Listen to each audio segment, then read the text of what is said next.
सत्ता विधियां, मूल्यांकन और शिक्षण को प्रभावित करने वाले कारक। टाइपिंग में उनकी मिस्टेक हो गया था, लंबा लंबा उन्होंने लिख दिया था। आइए पहला क्वेश्चन देखा जाए, शिक्षण एक कैसी प्रक्रिया है?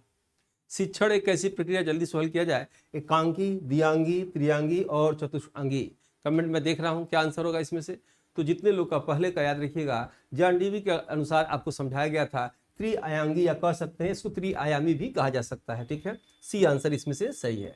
नेक्स्ट है दूसरा, शिक्षण के त्रिआयामी पक्ष कौन कौन से हैं? शिक्षण, पाठ्यक्रम, शिक्षार्थी, शिक्षक, विद्यालय, समाज, शिक्षार्थी, अभिभावक, शिक्षक, पाठ्यक्रम, मूल्यांकन, शिक्षण विधि। यानी शिक्षण के त्रिआयामी पक्ष कौन कौन से हैं बताया जाए। इसमें से याद रखिएगा, दो चीज वापस नहीं आएगा, आपके द्वारा प्राप्त किया गया नंबर और ये गुजरा हुआ समय।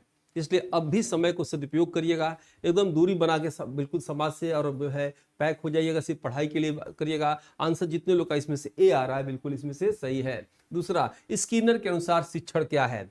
अधिगम को उत्प्रेरित करने वाली पद्धति है, पुनर्वलन का क्रम है, त्रिआयामी सामाजिक प्रक्रिया है, ज्ञान का आदान प्रदान है। याद रखिएगा, तो स्किनर के अनुसार क्या है, शिक्षण क्या है, इसमें से बताया जाए। कितने लोग आंसर आ रहा है इसमें से? तीसरे का आंसर मैक्सिमम लोग का जो है बी आ रहा है, रिफोर्समेंट। याद रखिएगा, पुनर्वलन से। और एक चीज यही नोट कर लीजिएगा, 4 बजे से लेकर याद रखिएगा 5 बजे तक, या 4:45 और 45 मिनट शिक्षण की बेसिक क्लास चलने जा रही है यूट्यूब पर। वो उसको आप ज्वाइन करिएगा, वो यूपी टेट से लेकर और आपके असिस्टेंट प्रोफेसर तक काम आएगा। ठीक है, नेक्स्ट आइए, इसमें से शिक्षण का मुख्य उद्देश्य क्या है? रोजगार प्राप्त करना, विद्यार्थियों को उत्तीर्ण होना, आत्मविश्वास का विकास और ज्ञान का संचय। चौथे का आंसर क्या होगा? वैसे वो टेट के लिए बैच स्टार्ट होगा, लेकिन वो सीडीपी से मैं स्टार्ट करूंगा।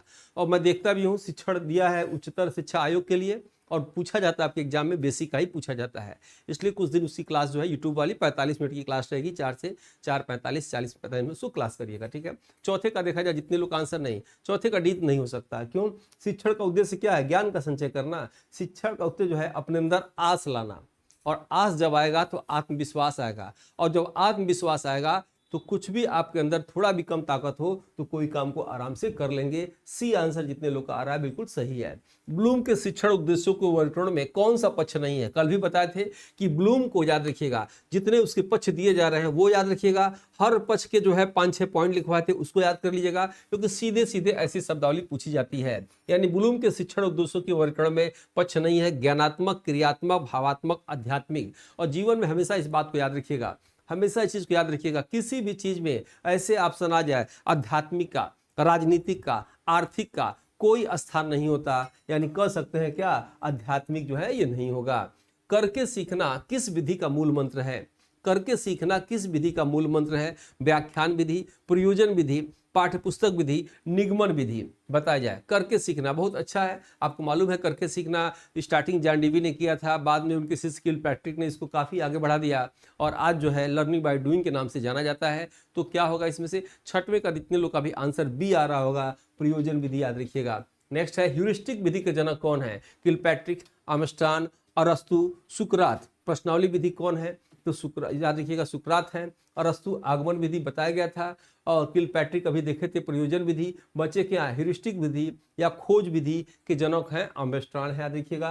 बी आंसर इसमें से सही है, 7वें का बी आंसर सही है। 8वां देखिएगा, आगमन विधि किस ओर ले जाती है? सामान्य से विशिष्ट की ओर, विशिष्ट से सामान्य की ओर, अज्ञात से ज्ञात की ओर, और सरल से कठिन की ओर। बताया गया था कि आपको एक जो है पाठ पढ़ा दिया जाएगा, और पाठ पढ़ाने के बाद कहा जाएगा कि अब आप इस पाठ के जो पढ़ा आपने तो उसका उदाहरण बताइए। ठीक है, या एक ऐसी विधि जिसमें पाठ को पढ़ा दिया जाए, पाठ को पढ़ा के जो है उसमें उदाहरण बता दिया जाए, यानी रूढ़िवादी विधि, यानी पुरानी विधि याद रखिएगा सामान्य से विशिष्ट की ओर चलती है। और नई विधि याद रखिएगा, नई विधि मतलब आगमन विधि, यानी क्या? विशिष्ट से सामान्य की ओर चलती है। यानी विशिष्ट चीजों को बचा के समझा दिया गया, अब कहा जाए आप इसके एग्जाम्पल बताइए। इसमें क्या होगा? एक फार्मूला बता दिया जाएगा, और उस फार्मूले पे कहा जाएगा आप सॉल्व करिए, तो उसी फार्मूले पे एक ही चीज सॉल्व किया जाएगा, और इसमें बता दिया जाएगा कि फार्मूला कैसे बनेगा, ये फार्मूला कैसे बनेगा, और कभी जो भी कंडीशन आएगा आप फार्मूला तुरंत बना लीजिएगा, और प्रश्न जैसे भी आएगा उसको सॉल्व कर लीजिएगा। वो क्या होगा? इसमें से आगमन विधि याद रखिएगा, विशिष्ट से समान की ओर चलता है। और प्रश्न उन्हें दिया था, निगमन विधि किसके लिए उपयुक्त है? निम्न कक्षाओं के लिए, उच्च कक्षाओं के लिए, सभी कक्षाओं के लिए, किसी भी कक्षा के लिए नहीं है निगमन विधि। क्या आंसर दे रहे हैं इसमें से बताया जाए। 9वें का आंसर क्या दे रहा है, 7वां कैसे चलेगा, 9वें बताइए जो है निगमन विधि किसके लिए उपयुक्त है।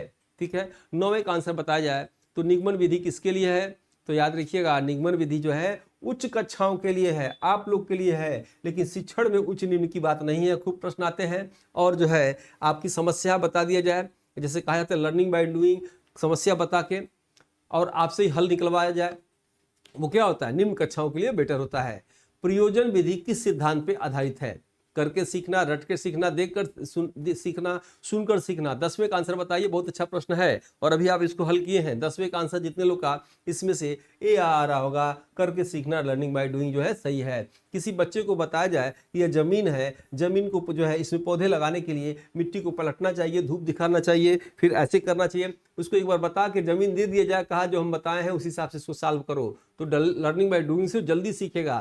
प्रयोगशाला विधि किस विषय के लिए उपयुक्त है? हिंदी के लिए, इतिहास के लिए, विज्ञान के लिए, भूगोल के लिए। आसान प्रश्न बता सकते हैं। प्रयोगशाला विधि किसके लिए उपयुक्त है? 11 का आंसर बताइए। 11 प्रयोगशाला प्रैक्टिकल किसमें करेंगे? विज्ञान में ही करेंगे ना। आंसर आपका सी। समूह शिक्षण विधि को और किस नाम से जाना जाता है? सहकारिता शिक्षण विधि, स्वाध्याय विधि, परियोजना विधि, समस्या समाधान विधि। समूह शिक्षण को किस नाम से और जाना जाता है? वही विधि जिसके प्रथम मंत्री, याद रखिएगा, वर्तमान मंत्री जो है वर्तमान में भारत के गृह मंत्री हैं, उसी से मैच करता है। 12 का आंसर इसमें बताना। 13 कैसे लिखना, आगे कैसे चल रहा हो, अभी तो 12 चल रहा है ना।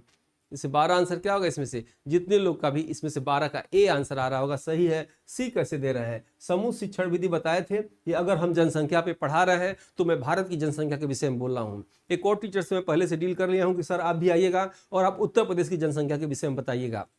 हम कहें भारत का जनसंख्या घनत्व तो इतना है, उन्होंने तुरंत बोला उत्तर प्रदेश का जनसंख्या घनत्व तो इतना है। मैं कुछ एक बार भारत के विषय में बताऊं, वो उत्तर प्रदेश के विषय में बताएंगे, तो बच्चों की रुचि बन जाएगी। और इसी को याद रखिएगा, 2 या 2 से अधिक याद रखिएगा, जो है समूह शिक्षण विधि के नाम से जाना जाता है। समस्या समाधान विधि के जनक कौन है? जब तक बच्चों के अंदर समस्या नहीं आएगी, समाधान उसका नहीं खोजेंगे। तो समस्या समाधान विधि कौन है? अरस्तु, किलपैट्रिक, सुकरात, आर्मस्ट्रांग। और बच्चों के जीवन में समस्या आना बहुत जरूरी है। अगर बच्चों के जीवन में समस्या नहीं आने दिया जाएगा, जब वो थोड़ा किशोरावस्था के होंगे, अचानक उनके जीवन में समस्या आ जाएंगी, बर्दाश्त नहीं कर पाएंगे और वही जाके खत्म कहानी कर लेते हैं। इसीलिए जीवन में समस्याएं आने दीजिए, लड़ने दीजिए उसको, और उसको थोड़ा मजबूत बनाने लायक है। आने वाले जो जनरेशन हम लोग जो है दे रहे हैं, ठीक है।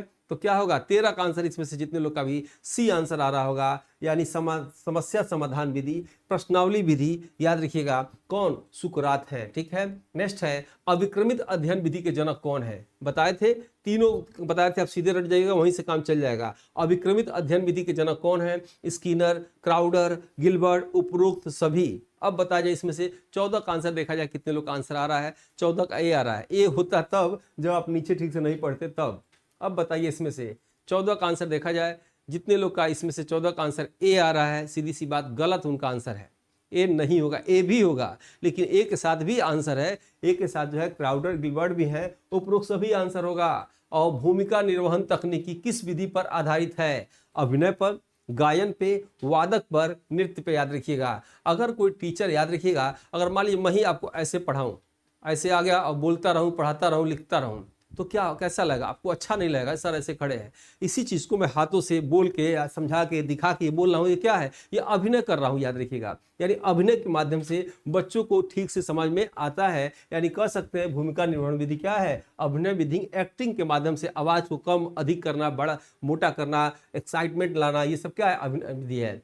बुनियादी शिक्षण विधि के कौन थे? बुनियादी शिक्षण विधि कब? 1937 में। कहाँ? वर्धा में। वर्धा जिला कहाँ? महाराष्ट्र में। और वहाँ क्या हुआ था? वहाँ भारत के सभी विद्वानों को, शिक्षाविदों को बुलाया गया, एक सम्मेलन किया गया और वहीं पे बुनियादी शिक्षा पास किया गया। किसके द्वारा? तो याद रखिएगा महात्मा गांधी के द्वारा, गांधी जी के द्वारा। यानी महात्मा जी को, गांधी जी को महात्मा की उपाधि किसने दिया? रविन्द्रनाथ टैगोर ने। और वही जो है रविन्द्रनाथ टैगोर ने महात्मा कहा और इन्होंने इसको उनको गुरुदेव कहा। ठीक है, आइए नेक्स्ट इसमें से आते हैं। मूल्यांकन का अर्थ क्या है?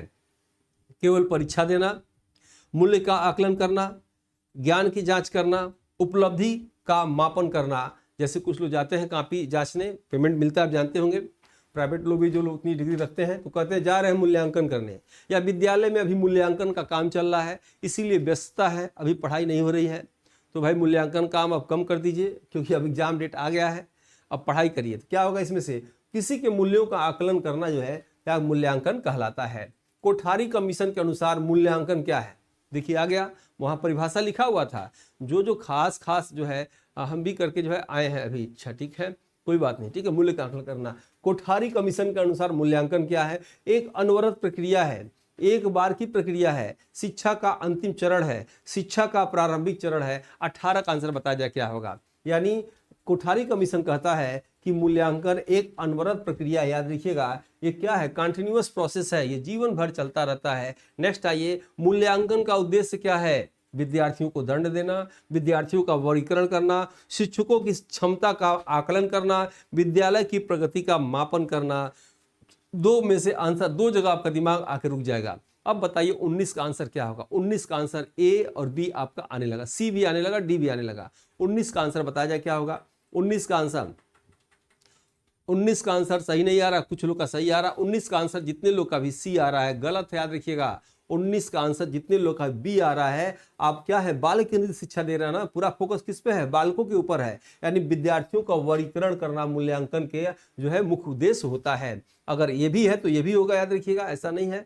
नेक्स्ट आइए, इसमें से जो है संरचनात्मक मूल्यांकन कब किया जाता है, ये भी आपने अभी देखा। संरचनात्मक मूल्यांकन कब किया जाता है, देखिए इस तरह के प्रश्न आएंगे ना तो हमेशा फोकस विद्यार्थियों पर करिएगा, न कि शिक्षकों पे, न कि विद्यालय पे। नेक्स्ट आइएगा, संरचनात्मक मूल्यांकन कब किया जाता है, शिक्षण प्रक्रिया के दौरान, शिक्षण प्रक्रिया के अंत में, शिक्षण प्रक्रिया के प्रारंभ में, और कभी भी। दो ही तो बताए थे, संरचनात्मक और योगात्मक।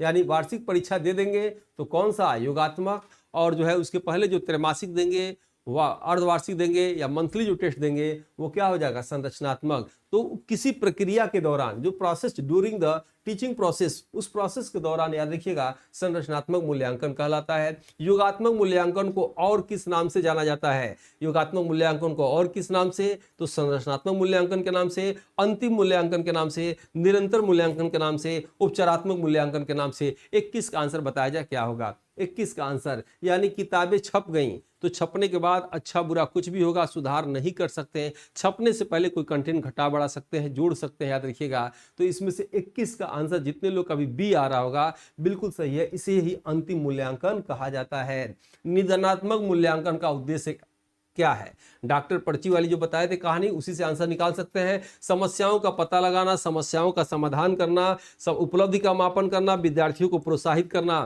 तो निदानात्मक मूल्यांकन का क्या अर्थ है बताया जाए तो क्या करेंगे, समस्याओं का समाधान करना तो उपचारात्मक हो जाएगा, यानी समस्याओं का पता लगाना क्या होगा, निदानात्मक होगा। 22 का जितने लोग का ए आंसर आ रहा है बिल्कुल सही है। नेक्स्ट देखेंगे, गुणात्मक मूल्यांकन किससे संबंधित है, गुणात्मक मूल्यांकन किससे संबंधित है, अंकों से, गुणों से, दोनों से, इनमें से किसी का संबंध नहीं है। आपको बताया गया था भी गुणात्मक मूल्यांकन का क्या होगा, ठीक है, जल्दी बताइए। 23 का आंसर, ठीक है, 23 का आंसर मैक्सिमम लोग का बी आ रहा है, याद रखिएगा, और जितने लोग का बी आ रहा है बी ही सही है, याद रखिएगा। कभी भी गुणात्मक मूल्यांकन में क्या होता है, उनके गुणों का याद रखिएगा, ठीक है, और जो है अंक किया जाता है। शिक्षण को प्रभावित करने वाला कारक कौन कौन नहीं है, कौन सा कारण जो है शिक्षण को प्रभावित नहीं कर सकता है, शिक्षक का व्यक्तित्व, शिक्षण सामग्री, विद्यार्थियों की संख्या, विद्यार्थियों की रुचि। बहुत अच्छा प्रश्न है, 24 का आंसर बताएंगे, देखा जाए क्या आंसर होगा। जो है शिक्षण को प्रभावित करने वाला कारण नहीं है। अगर किसी आप क्लास ले रहे हैं, क्लास में विद्यार्थियों की संख्या अधिक है और पढ़ा फेल हो जा रहे हैं, पढ़ा नहीं पा रहे हैं, यानी आपकी ये शिक्षण को प्रभावित करने वाला कारक ये नहीं है, याद रखिएगा। या इसमें से सी आंसर होगा, इसमें से विद्यार्थियों की संख्या ये शिक्षण को प्रभावित करने वाला कारण नहीं है, ठीक है। नेक्स्ट आइए, इसमें से डाल्टन विधि के प्रतिपादक कौन है, मारिया मॉन्टेसरी, हेलेन पास्कल, जो है पाशर्ड, जॉन डीवी, फ्रोबेल। 3 लोग तो ऐसे ही नाम हट जाएगा। 25 का आंसर आराम से कर सकते हैं भाई। फ्रोबेल तो खेल विधि के जनक है। स्टार्टिंग में मॉन्टेसरी विधि जो है मारिया मॉन्टेसरी ने दिया था, प्रयोजन विधि जॉन डीवी ने दिया था, बचा क्या बी, यानी हेलन जो है पाशर्ड जो है। किंडरगार्टन पद्धति के जनक कौन है, फ्रोबेल, मॉन्टेसरी, डाल्टन, ड्रिकॉली। 26 का आंसर बताया जाए, 26 का आंसर देखा जाए, तो 26 का आंसर अभी तक किसी का नहीं आया है, तो इसी नाम से भी क्लियर कर सकते हैं। किंगगार्टन विधि या खेल विधि कौन थे? फ्रोवेल थे। ए आंसर इसमें से सही है। ब्रेल लिपि के आविष्कारक कौन है? ब्रेल लिपि के आविष्कार, बहुत अच्छा हुआ आप लोगों ने कोर्स खरीद लिया और मेरे बैच में आ गए। अब इसका लाभ देखिएगा परीक्षा से पहले दिखाई देगा आपको। अगर जो है गुरुदक्षिणा देने में 1000 रुपये देने में और 1 लाख की नौकरी सेव हो जाती है, कॉन्फिडेंस बढ़ जाता है, 1-2 नंबर भी बढ़ जाता है, मैं कहूँ 1 नंबर भी बढ़ जाता है तो बहुत सस्ता है। 1 नंबर क्यों बढ़ेगा? आप पूरा फॉलो करिए, अधिक से अधिक नंबर आएगा, क्योंकि मैं चाहता हूँ इस प्लेटफॉर्म से अधिक लोग की जो है इंटरव्यू के अंदर जो है बाउंड्री में एंट्री करा दूँ। बाकी आगे आपका भविष्य जानेगा, उसके बाद तो मैं नहीं कुछ कर सकता। 27 का आंसर जितने लोग का, ब्रेल पद्धति का आविष्कारक लुईस ब्रेल ने किया था, 1809 में 4 जनवरी को किया था। और उत्तर प्रदेश का पहला विश्वविद्यालय शकुंतला देवी यूनिवर्सिटी लखनऊ का है, जहां इनके लिए जो है आपका जो है लाइब्रेरी खुला है। सूक्ष्म शिक्षण विधि के विकसित किया था किसने? एलन डी ने, ब्लूम ने, स्किनर ने, गैगे ने, याद रखिएगा। तो सूक्ष्म शिक्षण विधि कहा जाता है 1960 में, कहीं कि 1900। सर आप अपनी पढ़ाई का मूल्यांकन गुरुदक्षिणा, तो आप ना, मैं मूल्यांकन गुरुदक्षिणा नहीं कर रहा हूँ, एक समान बातें जो मुझसे नहीं जुड़ा उसके लिए। पढ़ाई का मूल्यांकन गुरुदक्षिणा से ना करें, या गुरुदक्षिणा तो बहुत कम है। आप सोच रहे हैं, सब लोग नहीं सोच रहे हैं, ठीक है। आइए इसमें से देखा जाए। आइए से इसमें बहुत लोग तो कुछ मेरे पक्ष में सोचते हैं, समझते हैं, बाकी लोग नहीं। तो सूक्ष्म शिक्षण कौन है? डी एलन, याद रखिएगा, WD एलन है। कहीं कहीं किताबों में 1960 लिखा है और कहीं कहीं जो है 1963 लिखा है। सूक्ष्म शिक्षण विधि आप जानते होंगे, कम बच्चों के बीच में कम समय में फीडबैक के साथ, प्रतिपुष्टि के साथ जो शिक्षण किया जाता है, जिसमें सुधार करने का चांस होता है शिक्षण के दौरान, उसे ही सूक्ष्म शिक्षण कहा जाता है। नेक्स्ट आइए, शिक्षण में देखिए कल ही पढ़ाया था, आ गया। शिक्षण में हेड, हैंड, हार्ड का सिद्धांत किसने दिया था? अब जो इस क्लास को किया होगा, इस प्रश्न को पढ़ेगा, वो खोजेगा कहाँ छपा है। जो नहीं पढ़ा होगा वो वहां जाकर रिसर्च करेगा, ये कर दें, यही कर दें, यही कर दें, यही कर दें। समझ में आ रहा है? तो सीधी सा आंसर क्या होगा? 29 का आंसर जितने लोग का सी आ रहा है, ठीक है। आप सबको रिसर्च नहीं करना है, सीधे प्रश्न पढ़िए कहाँ छपा है। शिक्षण की प्रकृति कैसी होती है? कलात्मक, वैज्ञानिक, कला और विज्ञान दोनों का, वैज्ञानिक दोनों का, इनमें से कोई नहीं। तीसरे का आंसर बताया जाए। तीसरे का आंसर जो है, देखिए कितने लोग का सही होता है। तीसरे का आंसर जो है, जितने लोग का इसमें से सी आ रहा है, बिल्कुल सही है। अब आइए हम लोग क्या करते हैं, जो है दूसरा पॉइंट, शोध को शुरू करते हैं। और शोध को भी आराम से ऐसे ही पढ़िएगा और जो कॉन्सेप्ट क्लियर हो जाएगा, ठीक है। शोध जो है चैप्टर पढ़ा जाए। आइए देखा जाए इसमें से। तब तक अपना नाम के आगे लिखिए असिस्टेंट प्रोफेसर, और कितना नंबर चाहते हैं जीएस में वो नंबर आप लिख दीजिए प्लस, ऐसे करके। जो व्यक्ति जैसा लिखे, जैसा सोचे, याद रखिएगा, वैसा ही जो है ईश्वर परमात्मा उसके लिए कर देते हैं। आप जानते होंगे सबसे अधिक जो है, जो ईसाई धर्म को जानते